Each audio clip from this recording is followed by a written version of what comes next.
Hey, Dylan. Hey, Matt. We are still in our spooky, snowy season. Spooky snowy. Yeah, it's our perfect combination of horror and holidays. Yes. I was like, you're spooky snowy. I was like, what? Yeah, All I've been seeing is fucking rain. Yeah, no, this is the spooky, snowy season. Yeah.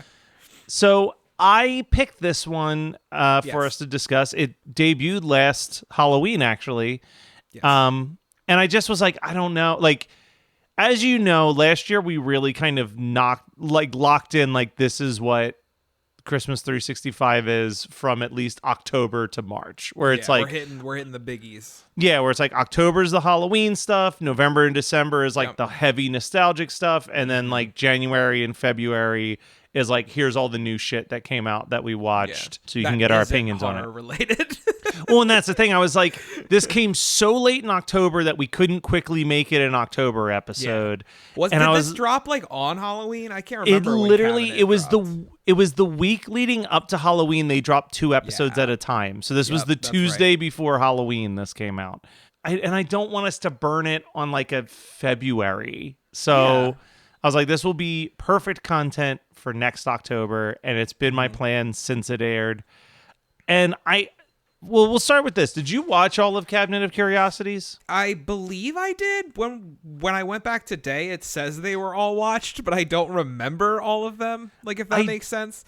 I enjoyed most of my experience watching it, but now I remember 2 episodes, and this is one of them. It's like I remember this, and I remember the autopsy episode, and everything else has like vanished out of my brain. This was very much like I put it on and went, I remember this. Yeah. It was not I honestly, sitting here, I cannot tell you about any of the other episodes. All I know is I know that Ron Weasley's in one of them. Yep. and that's about it. I'm reading through like the Wikipedia of like the descriptions of each episode. I don't remember any of this. Like, I know, honestly, and I remember liking it. It really pumps me out. Yeah, because I feel like I liked it. But you know what that means? If you ever wanted to, it'd be like watching it for the first time all over again. Exactly. So I think that even at the time I said that I thought this was the best episode. And it's a good one. And in rewatching it, I think why I like this episode so much is that it kind of feels like an old Tales from the Crypt episode. Yeah. Like, for sure. Like the tone, with the camera shots, even with some of the lighting decisions that they make. Dude, the body horror, like the lotion, and like this is straight up out of a Tales from the Crypt, straight down to the taxidermy. Like, yeah.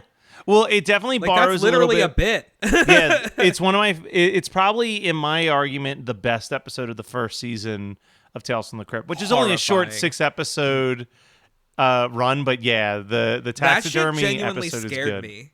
Like that as a kid, that episode, the ending of that episode specifically, the eyes. Yeah. On the taxidermied guy. Ugh, it's gross. Jesus. It's real gross. Something that the audience may not know, but like. The star of this episode, Kate Micucci, is easily like one of the highest celebrity crushes for me. I knew my it. entire life. Yeah. But man, it is insane how good of a job they do making her really unattractive for the first chunk of this episode. Like, yeah. And also this episode, basically the second lead in this episode is Martin Starr, which is awesome. Like always going to be, and he is so. Like, him playing her husband, he is so likable. He's so kind. He's so understanding to her. Yep. Like, he's never talking down to her. He's just like, why do you hate yourself so much? Like, I think you're great. Like, and that's honestly, like, listen, do I think her coworkers were awesome coworkers? No. But I felt like I never saw them being mean to her or rude to her. So my only moment with the coworkers that I was confused by, and I guess this is up for debate, right? Yeah. So they go to this party. Yes. And like, the party is fantastic, how it's shot, right? There's this great visual thing to establish how out of the loop our main character Stacy is, where like they are literally in a circle talking and she's just awkwardly standing on the outskirts of that conversation. Yeah. The whole time. It's such a great visual way to further establish what we already know. And then it's this boring ass party where everyone gets the exact same gift, and I'm like, I would be miserable if I went to a Christmas party and every one of us got the exact same gift. I'd be so mad. Yeah, but I'd also be mad if you gave me a taxidermy duck as well. So here was the thing that I wrote down though. This is like the one part where I don't know how I feel about her coworkers, because like have none of these women in their entire lives ever gotten a gift they didn't want and had to just fake it like it was great? like I also don't want a taxidermy duck, but I would have just been like, oh man, you made it. Like, you know what I mean? Like I would have been able to fake excitement and interest, and like, I'm just like, come on. Like, this is, you know that this is a thing that she's into. You know that she's a little bit weird. Like, just make her feel somewhat normal about this thing. Yeah, I understand. But I feel like they definitely established the coworkers as being very materialistic. Yeah. Very into themselves and kind of like a how dare you like get me something like this.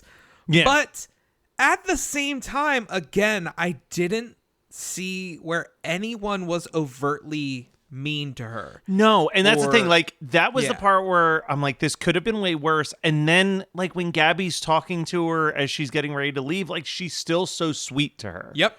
Like, she's just like, you know, just go and have a great Christmas. Like, I'm so glad you could make, like, and that makes me wonder if that reaction was more in her head than what actually happened. I think so. I feel like a lot of this, especially, I think it's punctuated with Martin Starr's character, who is like being so sweet and so supportive and just being like, dude, you be who you are. Like, you are beautiful. You're beautiful to me. Like, and that's what's important is you love the outdoors. You love your taxidermy stuff. Like, you should be happy. We love each other for who we are.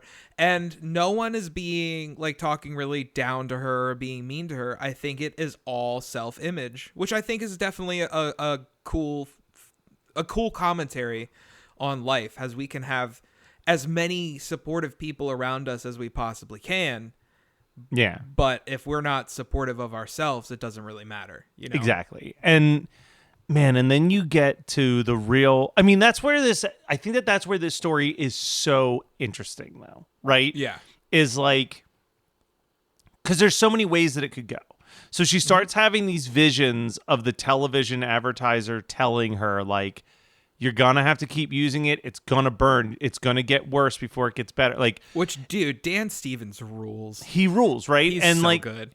And like, here's the thing. The thing that I love about this story that makes me think it's so great is that there is a version of this story where she's just crazy. Spoiler alert, she kills her husband and taxidermies him. and she's going to get caught. And because she's going her to husband get caught is a cop. Like, there's no way that there's not going to be like a safety check on anything. Sorry, but like, there's a version of this where all of this happens and it's all been in her head. Yeah. And I think the fact that it actually works. It works, and she shows up and everyone's like, oh my God, you look so beautiful. I definitely interpreted the ending as them before we get the long shot on them, but there's a pause when the coworkers are talking to her. There's a pause where they're like, you look so, and I can't help but take that as the crew toying with us there, where they think they're gonna be like, they're gonna flash to her being like all torn up and red and shit like that. But yeah, because there's a brief moment there where they pause and you're like, what are they gonna say? But then they call her beautiful, and yeah, this ends with it working. So let me ask you a question, because this is something I started to debate while watching it this time. Okay. I don't think I thought this the first time I watched it. I also want to tell you about a cool feature that I love that Netflix has that I wish everything would institute. So okay, I got to come back to that. Hello everyone, we're Superhero Stuff You Should Know, and if you think you know about superheroes and comic books, think again. We got romance. We got action. Romance. We got comedy. We got everything you need, man. Come on down to superhero stuff you should know for all your superhero needs. I don't know about this romance. What part are you talking about? We've got all kinds of sketches and then deep dives on top of that. Come on down to superhero stuff you should know. All right, so come on down to... Wait, why did I say come on down? To superhero stuff you should know. So when Gina gives them all the gift, Yes. they're all super excited about it. Yes. And are like, oh my God, I love it. Like, this is the best. And they're like talking about like how they've got to fix up their body and leave their husband for somebody else and all of this stuff. Okay. It made me wonder, do you think that low key, all of them used to be ugly ducklings that used this and ultimately killed their significant others previously? Because you never see any... Martin Starr is the only husband That's you true. see in the entire episode. That's true. I mean, it's possible. Like, I'm wondering... because like I keep going back and forth to like, I don't know. Because I maybe feel that's also why they invited her to the party. Because she said this was the first time in all the years she worked there that they ever invited her to the party. That's true, Like- and it doesn't make much sense if that's not the case. Like, Yeah, why like if this it's not year? like a 'Cause they never yearly make- invite. Yeah. Yeah, they never make note of like, why are we inviting her this year? Like, they just never invited her before. Yeah. So I wonder, like, there's a part of me that's like, I would love follow-up, to a get to sequel? talk. Well, no, to talk to the director. You know what I mean? Like, talk to the Yeah. writer director and be like, you know, and if they're like, hey, I don't want to answer those questions, they don't want to answer those questions, then I respect that. But I would love to know if in their mind, Who like, did this? all of that. Like, I would love to know all of that. Because the last like 10 minutes of this is so good. Like, Yeah. Stacy killing Martin Starr and the brutality of it, even though you know it's coming, is like super shocking. Like when they're just talking and she just like straight up stabs him in the skull. You're like, Jesus. And then when he's still trying to figure it out, he's like, oh my God, don't worry about it. I'm going to call an ambulance. Dude, that and then shit she is so comes funny. and then she comes running in with an axe and just like brutalizes him. And then we get that fucking insane cover of You Sexy Thing Yeah. as she's like wandering around the house just covered in this goop. Like it's all so weird, and it's so, you know, she rips off all of her skin, she looks beautiful, she goes to show her husband how beautiful she is, and then realizes like, oh shit, he's dead. And then we watch so much of the taxidermy of him. Yeah. Like it's not like, I think that's like the big difference is like in Tales from the Crypt, guy's just alive, and then it's like jump cut to a week later and there's a taxidermy him. Like, no, we're watching her just remove all the intestines and everything and fill them with fluff and sew them back together. You're just like, this is horrifying. Yeah. Like absolutely horrifying. So you did some research. Do we know anything else from this director or no? Anna Lily Amarpour. I'm probably saying that really wrong, and I apologize. She directed A Girl Walks Home Alone at Night. Ooh. Yeah, which is that Persian vampire movie from a couple years ago, shot in black and white. She also did an episode of the updated Twilight Zone. Oh, nice. Traveler and Ovation. She also directed an episode of Castle Rock. She has a few other movies out, but I haven't heard of them. The Bad Batch and Mona Lisa and the Blood Moon. No, I'm not familiar with either of those. Yeah, with either of those. I really like this. I think my biggest issue with the whole thing is like, I love my Christmas horror to have a lot of Christmas in it, and there's not. Yeah, Again, I mean, like, it I happens totally- to take place at Christmas, but Yeah. it's definitely not. It's not the most Christmassy thing. Yeah, that you've and ever that doesn't created. make it bad. I was just like, that's, Ooh. if I have literally a complaint about it, it's that. Did you happen to see also when you were looking that this is based on a webcomic? No. Yeah, it said did based not. on a webcomic by Emily Carroll. Okay. Her 2016 webcomic, Some Other Animals Meet, was adapted as The Outsider. Oh, okay. Well, damn. Oh, this is cool. Does it look like it's a pretty faithful thing, or does it look like they just pulled like a specific element and needed to give it? Basically, it's going over like a woman using the product. Okay. And it definitely took more inspiration from it, I would say. As I'm scrolling through the webcomic, like, I mean, I could be completely off base, but as I'm scrolling through the webcomic, I feel like the show took more inspiration from this comic than it did. Okay. I think that's fair. 100%. But yeah, it seems pretty good. I would totally, I'll sit here and read that in a few. Yeah. Like, I mean, it's a great story. I enjoyed it a lot. I think they did such a good job with it. Like you said, it definitely gives me those Tales from the Crypt vibes. Especially the last thing I wanted to bring up, that final shot. Yeah. That shot that's just hanging on Kate McCucci's face as she's like doing the more highbrow giggle with the rest of the girls, but like she's looking more and more deranged over this like extensively long time. And like the colors keep getting brighter and brighter and brighter around her. Like it's a really unhinged shot that I feel like sells everything. You know what I mean? Like there are some times where you're watching like a really good scary story and then like the ending kind of biffs it.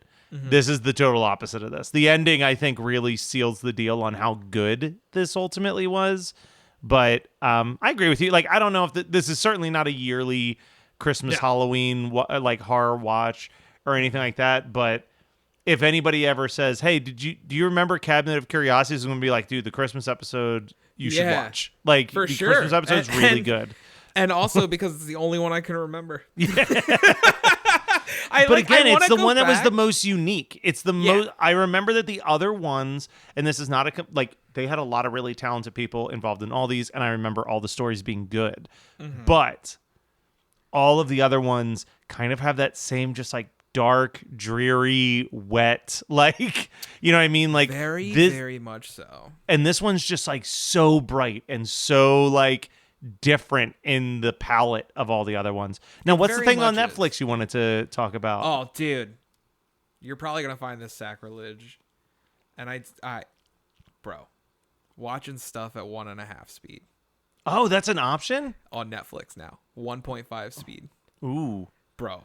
Ooh, we can get through so much shit. I was gonna say, I mean, I'm not gonna use that much, but every once in a while a movie drops that I'm like somewhat interested in, but I'm like 2.5 hours. But if I can get that bitch done in an hour and a half, yeah, bro. So your options are 1.25 or 1.5. I will say 1.5 was a little chipmunksy, so I had to slow it down to 1.25. Cut it down to 1.25 as the director intended. You're still speeding through this shit. It's great. It's fucking great, man. And I would highly recommend go back to the I Believe in Miracles scene and watch that scene in 1.5. That song bumps at 1.5 speed for sure, dude. You're gonna be grooving. All right, I believe all, especially like shit like HBO Max or Max, I guess is what it's called now, or Disney Plus. Disney Plus needs that feature. You would have seen the Eternals. You would have rewatched the Eternals. Hell yeah. At that. I would have watched through all of Loki for 1.5 times the speed, man. God damn. Dude, I'm saying everything needs to be that speed. Well, Dylan, you're my sexy thing. Oh, man, you're my sexy thing. Whoa, oh, whoa, oh, now we won't stop till the big ball drops on New Year's. Hop, hop, happy holly, have a great, great, great holly, have a merry, merry, merry, merry, happy holiday.